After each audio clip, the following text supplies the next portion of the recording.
Okay, good morning, everybody. This is Barry Cowan, the host for this DBCC meeting. I see Bob Gastisha is no longer here, but I appreciate his attending for the moment as he could. All right, we're going to continue this presentation. Unfortunately, I lost some power, and so I had to reboot everything myself. Presenting Dr. Dawn Grossman, an assistive technology update. So Dawn, go ahead and reshare your screen, please, and All we'll get right, this let's go do this re-recorded. again. Yeah, please. All Thank right, you. there we go. Make sure I'm clicked down the lower left. Mm-hmm. There's our, are we in slideshow? There we Yep, we are. Okay, go ahead to the beginning and let's go. And here's Sorry. where we start. Yeah. And this essentially is in what's going to be the latest, newest that sees going on with assistive technology. Mm-hmm. This is a program called Seeing AI. There's a little logo, what it looks like on your phone. And here's kind of what it does. Seeing AI is a Microsoft research project for people with visual impairments. The app narrates the world around you by turning the visual world into an audible experience. Point your phone's camera, select a channel, and hear a description. The app recognizes saved friends. Jenny near top right, 3 feet away. Describes the people around you, including their emotions. 28-year-old female wearing glasses looking happy. It reads text out loud as it comes into view, like on an envelope. Ken Lawrence, P.O. Box. Or a room entrance. Conference 2005. Or scan and read documents like books and letters. The app will guide you and recognize the text with its formatting. Top and left edge is not visible. Hold steady. Lease agreement. This agreement When paying with cash, the app identifies currency bills. $20 US. When looking for something in your pantry or at the store, use the barcode scanner with audio cues to help you find what you want. Campbell's tomato soup. When available, hear additional product details. Heated microwave bowl on high. And even hear descriptions of images in other apps like Twitter by importing them into Seeing AI. A close-up of Bill Gates. Finally, explore our experimental features like scene descriptions to get a glimpse of the future. I think it's a young girl throwing a frisbee in the park. Experience the world around you with the Seeing AI app from Microsoft.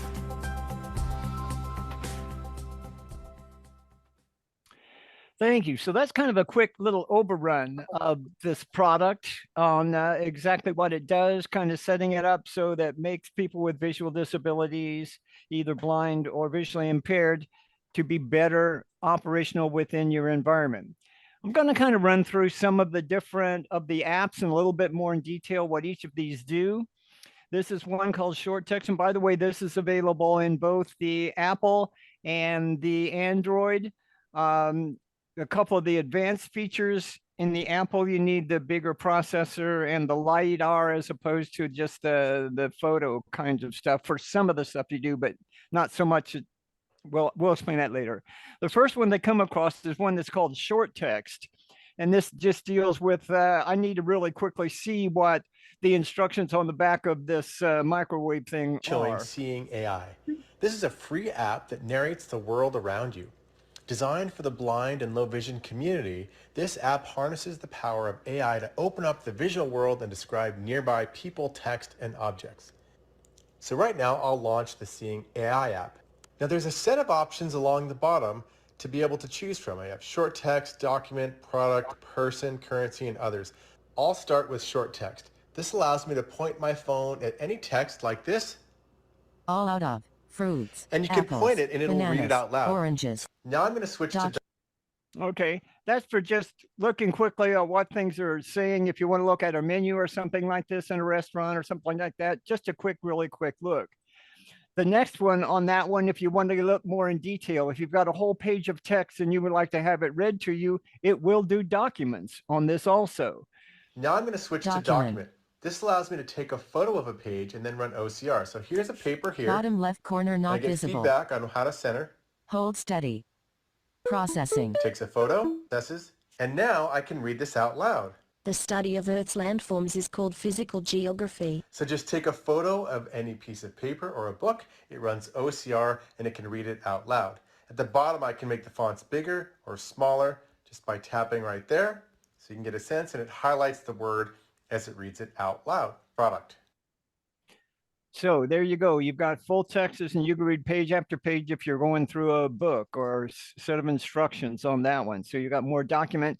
As you could kind of tell a little bit, it also tells you if you're lined up, if you need more space on the left or the top, if it's not getting the margins in. It helps you direct you and get you light up with that also. The next one we'll look at has to do with products. Next, we'll go to product. I'll click here. Product.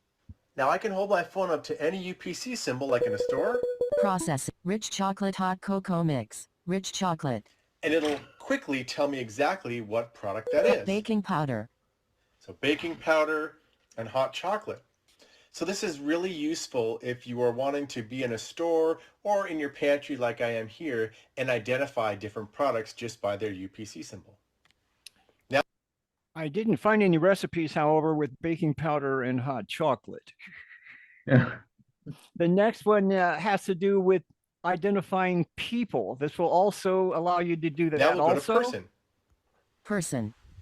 The person feature lets you take a photo, and Seeing AI will identify the person and the face and be able to give an estimate on the age and characteristics and description of that person. It's pretty amazing. Let's try it. Face near top. This- Mic near center. Process. 49-year-old man with gray hair looking happy.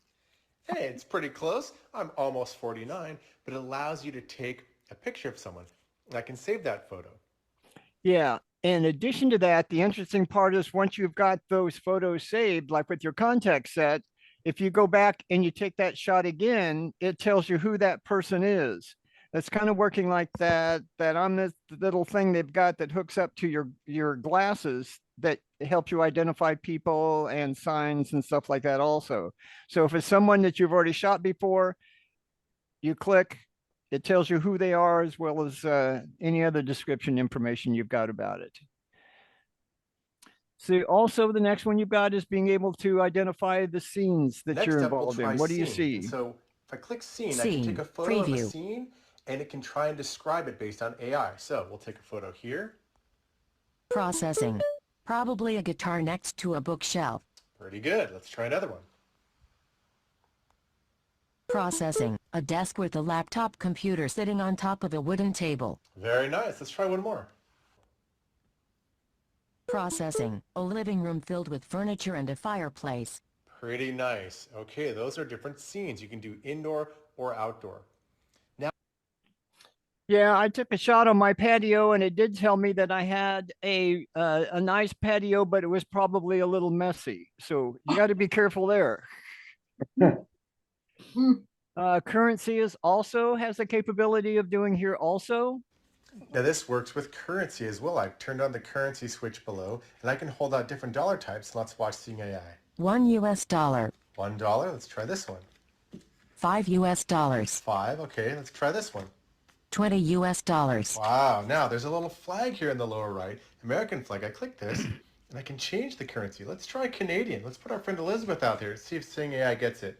20 Canadian dollars. Pretty good stuff. So yes, you can go on trips as well.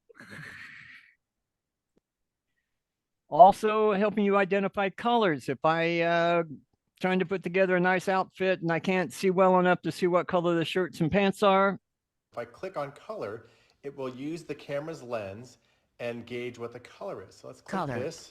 Brown and green. Green. Brown. Brown. So this will do colors. So this is really nice Brown to and explore the gray. colors of the area Brown. with your phone. okay, so it's able to identify colors a little bit. It also will do handwriting. I've not tried to push it to the limit and have it try to remind, but it's not The too bad. area Brown. With your phone. Handwriting. Next up, we're going to do Preview. handwriting. This is in preview. I can take a photo like this, and it will use OCR immediately. Processing. This is my handwriting. And it will read it out loud. I don't know whose handwriting is that clean. All right. Now, in addition to that, we were talking about being able to see and identify other graphics and other pieces of software that's on our phone also. So here is one in trying to look at your emails or your Twitters or whatever those accounts that have graphics in it, and how to do that as well. Recognizing images in other apps with Seeing AI. So far, we've seen the different channels which allow you to get different types of information about the world around you. However, sometimes you want to get that kind of information about photos which already exist, maybe in your camera roll, but also within other apps like Twitter or WhatsApp or Mail. With Seeing AI, you can actually use the same technology to recognize those photos too. Whenever you come across an image which you want a description of, you use the app's share feature, not because you want to share it, but because at the bottom of that share pane there are different actions like copy and print. And there's also an action called Recognize with Seeing AI. So when you select that, you will get the same descriptions that you've seen with other channels on that photo that came from Twitter or WhatsApp. Now that's really cool because sometimes you'll get an invitation in an email, which is just an image instead of the actual text. Or maybe you are on Twitter and there's a funny photo that everyone's commenting on. So now, with this feature, you can participate in those too. So here I have the Twitter app with a tweet from my colleague Meher open. Let's see what it says. So many chores to do today. Landscape. He's Image. using voiceover, by the way. Double tap to view full-size image. So clearly that's a comment about this image, but wouldn't it be great if I could know what was in that image? That's what we can do with Seeing AI. So let's open up the image. Landscape. Image. Double tap and hold for more actions. And let's bring up those actions. Enable airdrop sharing. Button. And across the bottom here, we have different actions to perform on the image. Cancel. Tweet photo. Button. Drag. Save photo. Button. Drag. Open in Safari. Button. Drag. Recognize with Seeing AI. Button. That's the one we want. Processing. Text. Gotta drop off my laundry. And pick up my bone. Scene. A dog sitting on the seat of a car. Huh. Funny. Microsoft logo appears. So there's the process of being able to use Seeing AI with other apps on your phone. Also, here is the light capability Last thing we'll with do it is light. also. Now this is useful if you want to understand and gauge how light or dark it is in a particular room. For the blind and low vision community, this can be very important. So I'll click on light. It will use tones to indicate lower tones for low light and higher tones for higher bright. So I'll click here. Light. So now it's going to get brighter as I point here. And higher. And then I'll go back down.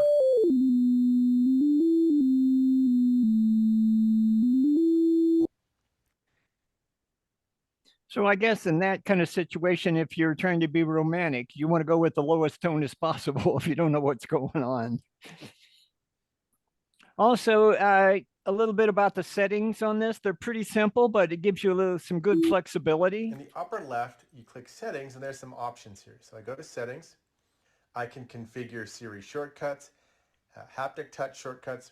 I can also do things with the voice. If I want to select a different voice, I can go in here, and the speed of the read aloud for the voice. So quite a few options you can configure in Seeing AI. So just a quick review, what we looked at so far is we looked at the short text, which allows us just to read it right here, right now. We looked at documents so that we could look at a whole page at a time, get it centered and have it read that whole to us. OCR, optical character recognition, make it larger, smaller, all kinds of changes with that. Don, we have a comment from Marcia that the sound on the video is too low. Again, okay, let's see if we can't kick it up a little bit.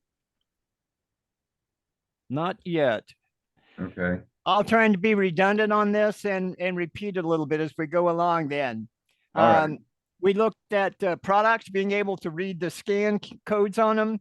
We looked a little quickly at the persons, so we can identify people with it. we also able to do currency. We were also looking at scenes so we can see what we're looking at.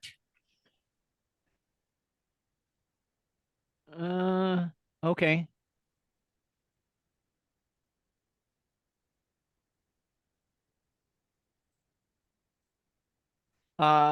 All right, and we were able to identify colors.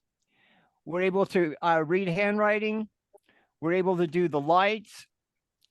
And we were also able to do images and other apps. The other two things we hadn't looked at is, Alan, this is kind of where they're going with this whole app as well. They've got the what they call the world part of this thing also, which switches you over. I'm going to show you here directly on how that works. It uses LiDAR again instead of just your regular photograph for the extended stuff on it. And what that's going to be able to do is to give you measurement capabilities as well as the information is there. So they're kind of moving this into the augmentative reality stuff. So when you're outside walking around, you can take pictures of familiar places. It'll tell you what the buildings are, how to get to where you need to go. There are apps out there now that do that, but this is where this is going in the future.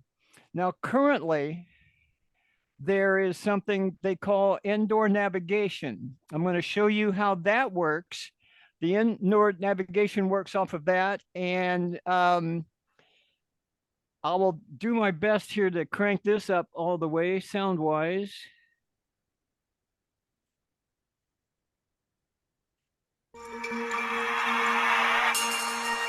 I hope you can hear that better. Indoor navigation is Yes, an that's exciting new excellent. feature which allows one person to lay down a trail of virtual waypoints. Someone can then follow the route later on by following the audio cues. You can think of this like laying down a trail of breadcrumbs and following them later on. First of all, let's switch to the World channel. Channel, short text, World, Preview. If you're using a device with a LiDAR, you'll have buttons for filters and actions, and you'll find indoor navigation inside the Actions menu. Actions. Indoor navigation. On other devices, you'll see indoor navigation right on the main screen. Here we have a list of all routes found nearby. As we swipe through, Routes, heading. we hear there's just one route, Break room to coffee bar, button. break room to coffee bar. So let's double tap it and select follow. Break alert, follow, button. Loading route. Now, we hear a sound coming from the first waypoint, and visually a series of balls stretching out along the route. Let's walk towards the sound, and that pop indicates we've hit the first waypoint. Let's look with the camera left and right, and we can hear the location of the next waypoint. Let's keep going. There's another one. And another. And let's keep going. That success sound indicates we've reached our destination. And here we are at the coffee bar. That's a really quick overview of following a route with indoor navigation.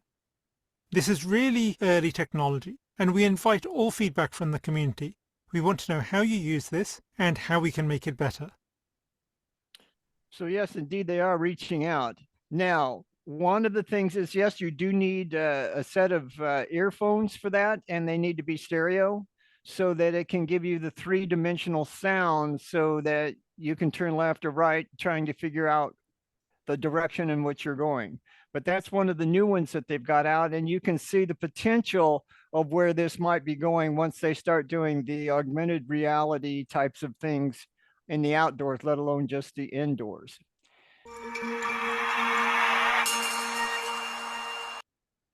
So that is Seeing AI, one of the newer apps that's available for both of your phones. I didn't discover this until just a few months ago, and it has saved my butt on several occasions. It's portable. It gives you access to all kinds of reading materials, directions. It'll read street signs, et cetera, I have to admit, I'm extremely excited about that. And I think it's going to be a real addition to the augmentative line of software for people with disabilities. So questions? Am I still online? Yep. Oh, okay. So anyway, that's what I've got for that software. Has anyone, y'all seen that before? Anybody, if you have a question, raise your hand, please, with the icon. With the icon, okay. Okay, Marcia has a question. Go Yeah. ahead. Yeah, if you are low sighted, Yes. how do you know where all those little icons are on your phone? Okay. That is an excellent question. Previous to this, there was a feature on your phone that's called VoiceOver. Now, some people use VoiceOver. I've tried not to because to me it's a little bit confusing. When you saw the instructions working on when he was explaining how to do the apps, the pictures in the other apps, you'll notice that the icons kind of lit up once. That's him touching it once. When he touched it once, it tells you what the icon is. And if you tap it twice, then it activates the icon. So you can run through the screen of your phone. It'll tell you what each of the icons are without activating them until you double tap it. So one tap tells you what it is, double tap activates. Did I confuse you more? No, I got it. Okay. Yep. I think my daughter's going to explain it more a little bit, but basically it's to see where to tap was what my question was. Yeah. How do you know where to tap? Yeah, once you've got a feeling for kind of the layout, and the layout is pretty straightforward. Those little icons pop up at the bottom of the screen, and if you're set up, as you run your finger across the bottom of the screen there, it will tell you what each of those are before you. Yeah. Okay. And in the program, switching back and forth from one to the other one's not going to mess up what's going on. So it gives you audio feedback in addition to not being able to see it well. Okay. Sounds amazing. I'm blown away, absolutely blown away. Someone has put all of those pieces of software have been out there for a year or more. Someone to take it and put it all together in one functional package. Well done. Judy has a question. Yeah. Judy, what is your question? Yes, please? while you were speaking, I looked on my phone. Yes. It showed that there were two other apps. One was called Be My Eyes, and one called Envision AI. And I wondered how they compared and which you would choose. I don't know one from the other. Okay. To do analysis on where these pieces of software are, there is a blog called The Blind Life, run by a gentleman I've met. And he's got the same visual disability as I do, but as a living, he is going and doing analysis on each one of those pieces of software. So if you can find the computer page called The Blind Life, he will be happy. He goes and you can pick out each of those programs, and he does a really quick synopsis and compares each of those together and does a much better job than I do. Okay, one other question. Is there anything for someone who doesn't hear well? Yes, but part of the question is, what do you want to do with that? Obviously, texting for the blind community or the deaf community has been off the wall. I remember when texting first came, and I was spending a lot of time with the deaf community at that point, and boy, were they in hog heaven. It's a whole new world for them. Other than that, vibrating notifications, text notifications, that's going to be your best. And I would also, in that case, if you're going to do particularly the Apple phone, I would go with the watch as well, because sometimes I don't recognize what's buzzing off on my phone, but my watch never fails to let me know that, and the two of them are synced together. So what happens one happens with the other and transfers back and forth. Thank you very much. I have a friend with a cochlear implant. Yes. And I wondered if that would be helpful for her. Oh, very much so. Now, there are some of them does the cochlear implant receive as well? Does it have a receiver in it? Oh, I'm sure it does. Okay. There are also a series of bone induction, auditory kinds of things. Since I at the point now where I do have hearing aids, and I want to like listen to books and stuff like that on my phone, but I wanted to be able to hear normally as well.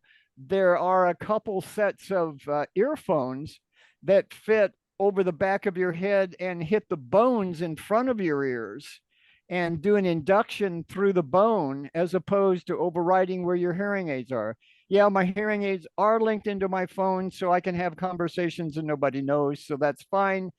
But to have both of those going, and particularly with your friend with the cochlear implants, I think the bone induction thing would be a really good alternative to be able to get that data.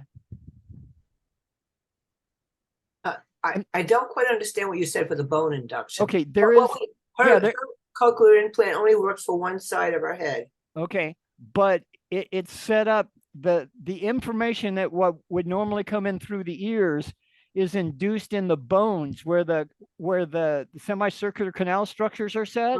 Right. So you should be able to feel the audio through the bone, which simulates the cochlea, which gives you sound. And what is it she would buy for that?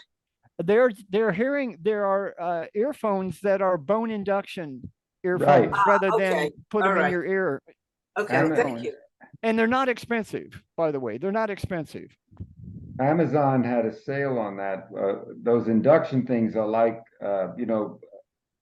like AirPods or something that go into your ears, but they don't actually go into your ears. They go around your ear. So you're getting the sound through the bone rather than directly into the ear, which makes it a lot safer for you as in terms of volume and things of that nature. And of course, I have the other type, but the induction is or the conduction type through the bone is the latest technology in headphones. Yeah, I don't know if y'all can see these or not. I can.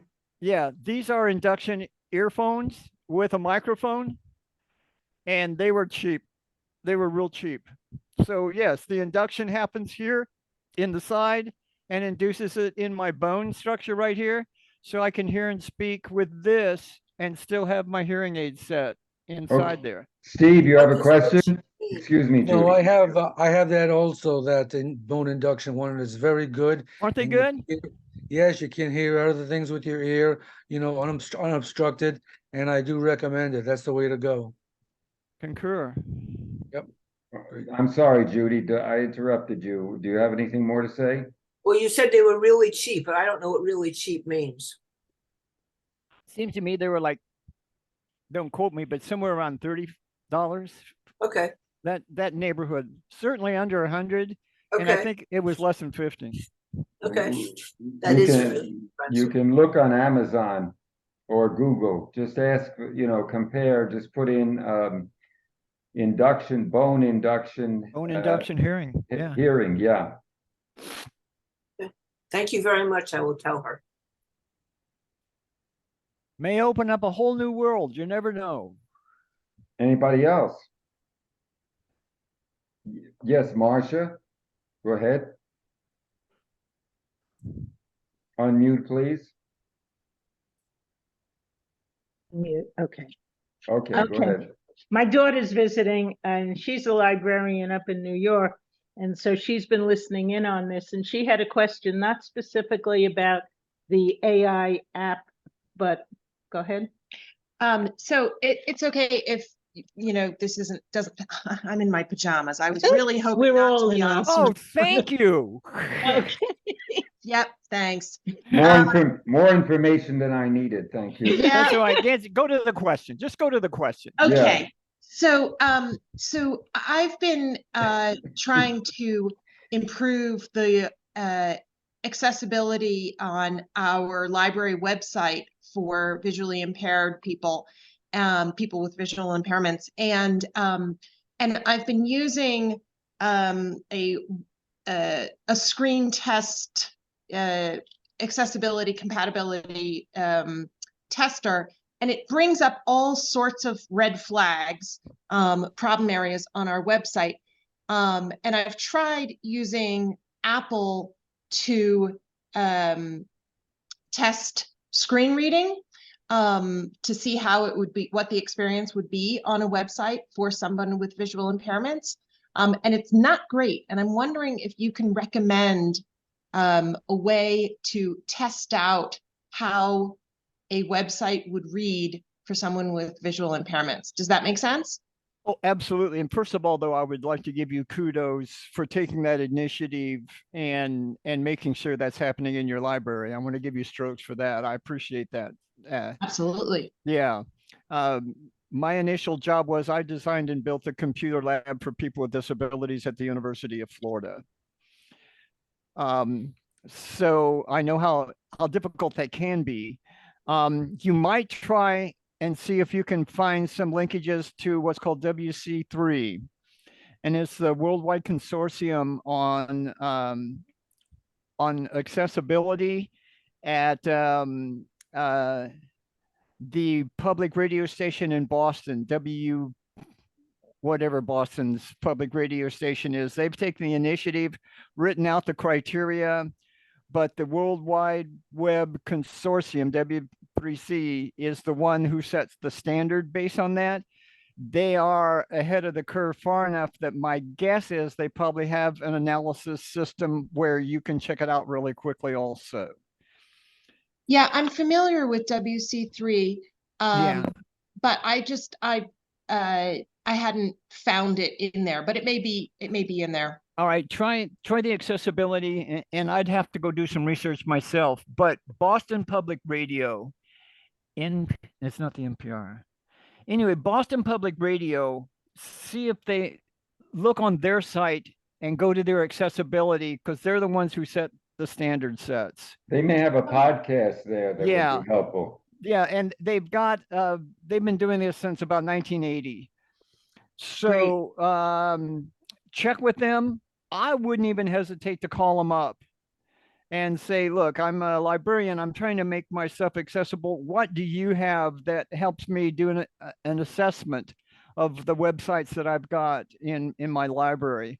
And my guess is one of two things are going to happen. They say, go to here and check it here, or let us go take a look at it and we'll make some suggestions for you. It could work either way. Yeah, great. Thank you. Yeah, I've been using something called WebAIM, the Wave Report, to test, which is great, but I want to hear how it actually reads. Yeah. And because are you using Narrator or? Yeah. Okay. Yeah. Do you have any other accessible programs that you're using for accessibility? That was what I was asking. That was what I was going to ask. At the college where I used to work, we had other screen reader programs, but at the public library, we don't yet. JAWS and ZoomText. JAWS JAWS was the one we were using. The guy who wrote JAWS was one of my students. Oh, really? Yeah, his name is Ted Hinter. He used to race motorcycles on the European circuit, got in an automobile accident, got glass in his eyes, and came back to school at University of Florida and wrote that program. Wow. Yeah, he still has that same kind of personality structure too. He's still totally blind and goes out water skiing every weekend. Of course he does. That's great. Of course he does. What is your name, please? I'm Jacqueline. Boy, I see the intelligence runs in the family. Definitely. Really? Okay, excuse me 1 second. We have a question from Judy Brown. Go ahead, Judy. No, I just wanted to say it's GBH. WGBH. Thank you. You're right. Thank you. I'm a total blank before noon today, but yeah, WGBH. Right. They are it. I was going to say the man, but you can't do that anymore. No.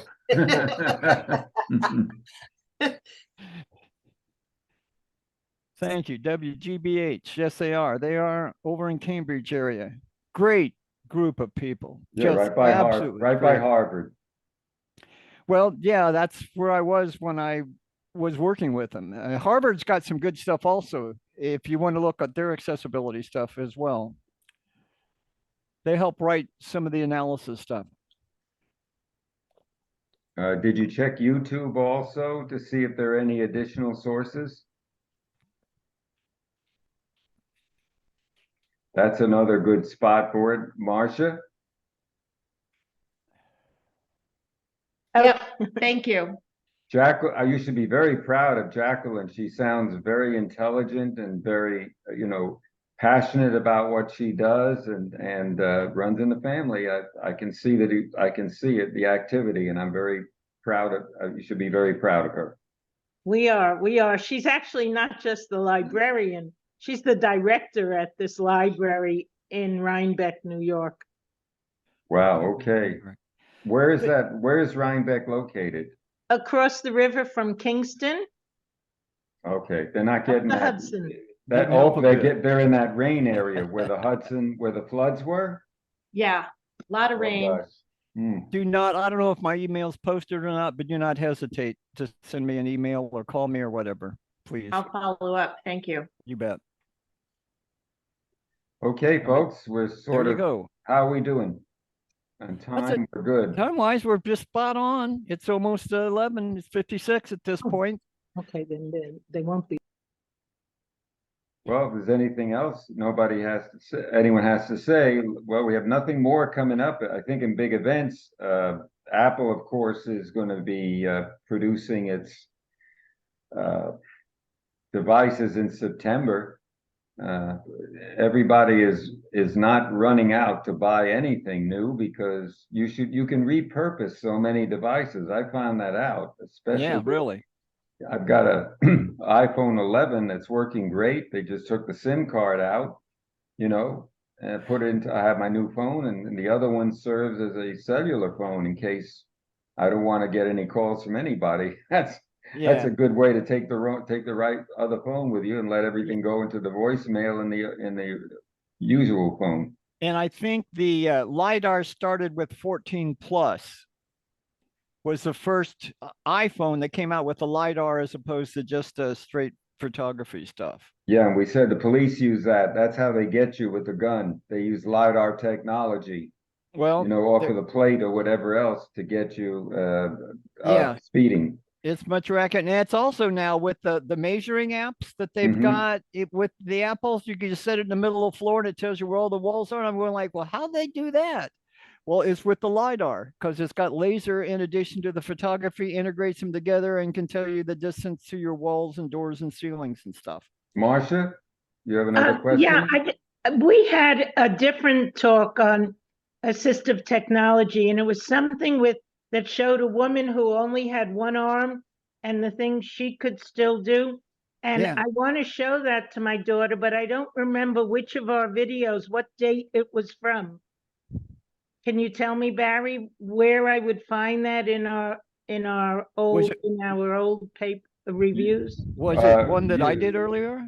You would have to go back to Don's back. He did the last one before the pandemic hit. No, it was not that long ago. It was this past year. Oh. So maybe it wasn't Don. It might have been someone else who was brought in. Yeah. Who was doing the stuff from the library here?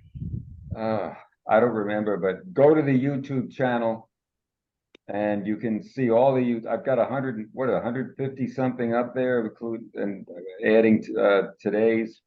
So you can just scroll right through that and see if you can search for it or look. Let's see if I can make it easier. What was the person doing with the disability that you would like to? Well, it was something about somebody who had only one arm. Yes. Oh, yeah. Hand movements. Different special hand movements she could control. She couldn't both hold her phone and touch things with it. Yeah, that was just 2 weeks ago, Barry. Okay. 2 shows ago. Yeah, it was with the fist, the pinch, the double clench, and the double pinch. Yes, right. Exactly. It's there. It's just 2 weeks ago. Okay, thank you. Yeah, it was 2 shows ago. And I'm trying to remember what it was because I'm trying to get that onto my phone also, and I can't find it either. So if I find anything else, I'll jump on. I don't know. Yeah. If I agree because I need it. I'll send it to you. Yeah. Barry, do we have Don's email listed? Yes. Yeah, it's Landon42@bellsouth.net, but let's post it somewhere. Okay. Okay, we can do that. Colleen has a question. Go ahead. Unmute. Unmute, please. Yeah. Thank you. I don't have a question. I just want to tell Don, this has been a very enlightening, excellent presentation. I know not a lot of people who have sight problems, but I just want to tell you the awesome technology. I mean, it's unbelievable what people have come up with. So sophisticated. So thank you very much. Oh, you're very welcome. And I get excited about that kind of stuff every day, even though I've been doing it for, oh God, 43 years. Wow. Oh, that's scary. That's really scary. I'm sorry. I wasn't ready for that. You're dating yourself. I've been teaching 60 years, so yes, I am. But I would still like to teach every day. This is a great opportunity for me to do this and get it out of my system for another week. Well, thank you for what you're doing. Thank you. Absolutely. Anytime. Don, I'm curious to know, is the medical profession on board the way you are? In what respect? In terms of, in terms of educating their patients. No. As a matter of fact, that was the class that I taught at University of Florida and FAU both, was a class for people that were in vocational rehabilitation, counseling for people with disabilities, all of that series of personnel, on educating them on what kind of technology is out there because they are clueless. Unfortunately, I made a call a few months ago to the Division of Blind Services asking for an update for my screen reader. And I asked her could I get an update? And she says, no, that's too expensive. I said, could you please tell me what kind of software is out there that is either inexpensive or free that a person can use that isn't in the situation I'm in? And she says, no, there aren't any. So that's how educated that population is. Now, I did send her a letter telling her what was out there and CC'd it to Tallahassee, and she got in trouble, and then she closed my case because she was pretty pissed. But yeah, no, they need to be educated, and I would still like to do that every day. It's moving pretty quickly, so it's kind of hard to do. I hear you. Yeah. Anything else, folks? Barry? That's about it. So gotcha. Thank you, Don. My pleasure. I'm going to have to figure out how to get these recordings separated because if you weren't here, I had lost my power here, which is a big thunderstorm in the area now. And I had lost my power and I had to come back up. So that recording was mixed in with another one. So hopefully I'll be able to get that. Barry, you can do it. You're the man. You're the man. Okay, so the next class is going to be August 18th, I believe, is a Friday. Check that out. I think it is. That's a good time as any. And then we'll do one in September. And there are some people who are interested possibly in going back to a classroom environment. Are you one of them? Always. Okay, is anyone interested? If the classroom were available again, we could go back? Okay, if you don't feel comfortable with that, I understand. Well, the commute from New Mexico is going to be difficult. Right. Hey, it'll be live too. From Ottawa. I'm sure he's going to make it live and online as well. We'll send a drone to your home. An Uber drone. Okay. So that issue is pretty much settled at this point. I also want to let you know that we are a nonprofit 501c3 organization that allows us to be an educational entity, gives us the tax-free credit. So if you wish to make a donation to the club, there you go. We are in need of money. There's no question about it. You can send it to me. Just give me an email. You can mail the check to me or to Pete Zambito. No. Has to be a check. We don't take credit cards or anything. And send it and whatever it is, you can take it off of your, tax return or whatever. But we are asking for people who give voluntary donations at this time to keep the club running. We still have expenses. Whether we're not in session, we haven't taken in any money since Zoom started in June of 2020. That means that we've depleted the treasury severely, and I have kept the club going by renewing the membership, or by renewing the not membership, what am I trying to say? Renewing the club site, which is $120 a year. That's not bad, but then you have to renew the security certificates and everything else. You have to register with the state of Florida to be able to keep your tax status, and with the IRS. So all of these things do take money. And I just want you to realize that. So if you're interested, drop me an email and I will give you my address. And I'm very close to the bank, and so is Pete Zambito. He's our, as you know, our membership director. If you could send it to Pete or to me, and we'll make sure we go to the bank and deposit it, and you can, take that off as a deduction. Gary, how much were dues? How much did we pay for dues? You mean rent? No. Dues were $30 and $20 when we left. I think 30 for family, or 35 or 25. Yeah, I think it was 35 and 25 or something like that. Okay. Nobody charges for Zoom classes. It just isn't possible because you're not in a classroom environment in that sense. Yeah. And there'd be no way of collecting the funds and all that. It'd be too difficult. Well, I was just curious, as we all were members of this stuff, which is how we set up the base for the finances.